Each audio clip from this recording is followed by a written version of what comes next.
Who am I here with today? Well, I think you know it's Tony Robbins. You're at my home. The legend himself. Yes, sir. Nice to meet you. For those who don't know, how did you make your billions? I'm fortunate enough to have 114 companies. We do over $12 billion a year across massively different industries. But it all started with understanding human psychology, because that's what drives all of business and all of life. I have one rule for everybody that I interview. There's no holding back. We're going to give them the secrets and the blueprint on what it takes to make it in today's world. Can we make that happen? I think we can make that happen. Let's do it, my friend. Let's take a seat. Have a seat. You got it. There's a saying that I love. If you don't come from a rich family can come from you. You didn't come from a rich family. What was Tony Robbins' turning point to financial freedom? Tell us that turning point for those that don't know. Actually, the earliest was when I was 11 years old and we had no money and no food. I had 4 different fathers, and my mom was a busy person. All my fathers, unfortunately, were not financially successful. And we had a Thanksgiving when I was 11. There was no money and no food. When I say no food, we had crackers and peanut butter, but not a Thanksgiving dinner. And there was a knock at the door. My parents were fighting and screaming at each other. And this man delivered an entire turkey, 2 whole bags of groceries for us. I thought it would make my father happy, but actually made him feel like he hadn't taken care of his family, or he made himself feel that way, and he left us. So it felt like the worst day of my life. But I took a different meaning from it. Number 1, there's food. What a concept. But number 2 is like, this made me believe strangers care. Because the person who delivered the food, I still don't know who it was. They didn't want credit. They just knew we were having a tough time. My entire life, people had said, you're in a really tough environment. And it looked like everybody said, no one gives a damn about anybody else. But I had completely different evidence. And so I thought, if strangers care about my family, I'm going to care about them. And so it launched me. And I thought, someday I'll feed at least 2 families,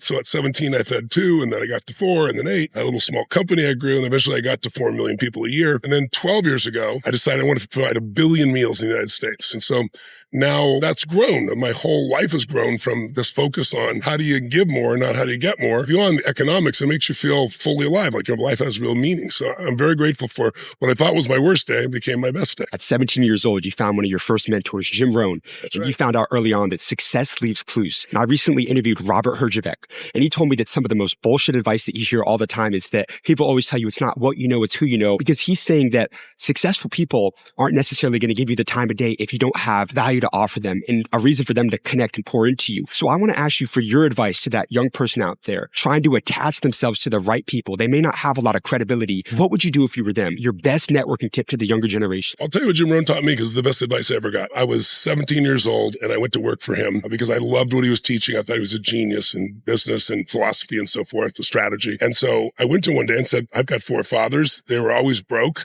They were good men. Help me understand why we're broke. Like, no money at Thanksgiving. I don't understand. It doesn't seem fair that some school teacher makes, in those days, $40,000, $35,000 a year, and this billionaire hedge fund guy makes $1 billion in a year. And he said, Tony, listen to me. He said something I'll never forget. He goes, we're all equal as souls. You're right, but we're not equal in the marketplace. He said, if I asked you this, are there people making money, twice as much money in the same time? And I said, yeah, 10 times, yeah, 50 times, 100. Yeah. How? I said, I don't know. He said, it's very simple. You have to become more valuable. You have to do more for others than anybody else in the marketplace. And so in the beginning, when I went around to try to get around people, we didn't have the social media world that we do now, where you can do some of the things you do. There was no way to get that out there. But I went to work for people. I worked as a janitor, so I'd be around them. I cleaned their desks and read all their during the night, truthfully. But then I gradually, as I kept adding value to people, and that's the whole game of life. I think the biggest challenge, people are trying to figure out what they're going to get. But if you can figure out what you can give, the doors will open for you. But it has to be what people need, not what you want to give. Now, you've coached billionaires, you've coached presidents, military leaders. Among yourself and the most highly successful people that you study and know, what's that one trait they all have in common? Hunger and relentlessness, meaning it's never enough. They always want to be more, do more, give more, shape more, create more. I don't care if you're talking like, somebody like Sir Richard Branson, or you're talking, the greatest 3-point shooter in the league. You take a look at what Steph Curry does. That hunger to always be the best. And they never let themselves be sucked into the bull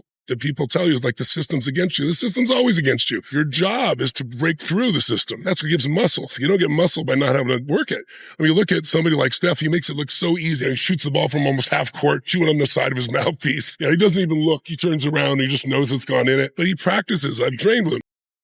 500 shots a day, every single day, 7 days a week, 3,500 shots a week. Forget his college career, his professional career, 15 years, it's 2.5 million practice shots. So he can make 3,300 shots and be the greatest 3-point shooter in history. Not even 1% of the practice shots are the shots he actually takes in a game. So I tell people, you're rewarded in public for what you constantly practice intensely in private. What's the most fascinating thing you've learned about people throughout your career? Well, most people, rather than face their fear, they come up with a story as to why their life has not worked out. I have ADHD. It might be true, but so does Richard Branson. He's done quite well, right? Or, I was abused as a child. Well, So was I. So was so many people, right? Who cares, right? That's just a story. But most people, they'll come up with a wall to protect them, but the wall that protects you imprisons you. And so you have to be fearless. And fearless doesn't mean you don't have fear. It means you fear less. It means you take action anyway. Courage doesn't mean you're not afraid. Courage means you're scared, but you do it anyway. You have another summit that's coming up. Yes, I do. Once a year, I do a summit for 1.3 million people. I was like, I don't want people to be screwed over. I'm used to doing stadiums, and they started shutting down every stadium in the world. So I built a studio, 50-foot high ceilings and 25 LED screens. And I go for 3 days with people, and it's called Time to Rise.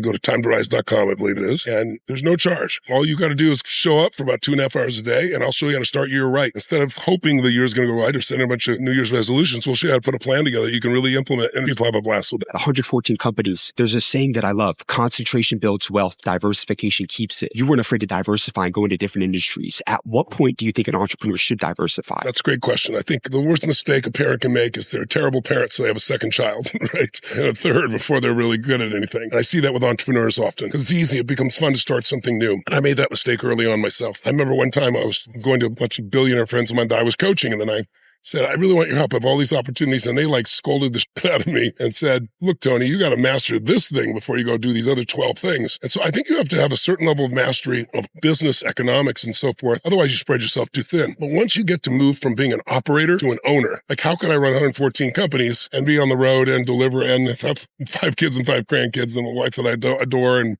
so forth? It's not possible unless you really know how to leverage yourself. So I know how to recruit great leaders. I know how to scale things and how to be extremely strategic.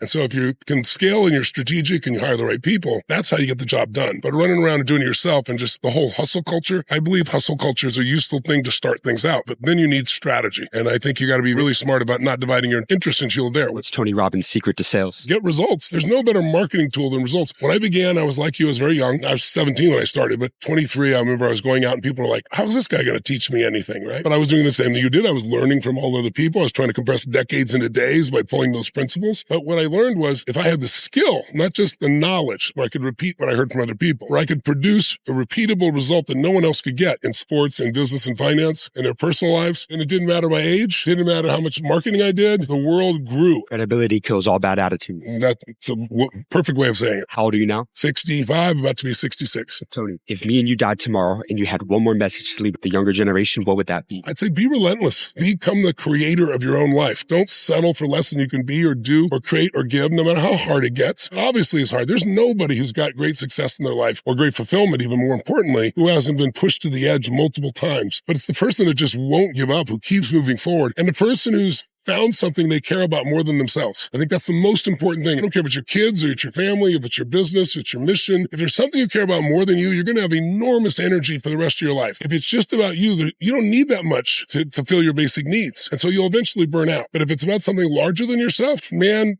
I get up there and I go 12, 13, 14 hours at 66 years old and people go, holy I'm 24 or 25 and I can't keep up with this guy, right? But where does that energy come from? Yes, I work out like a crazy person.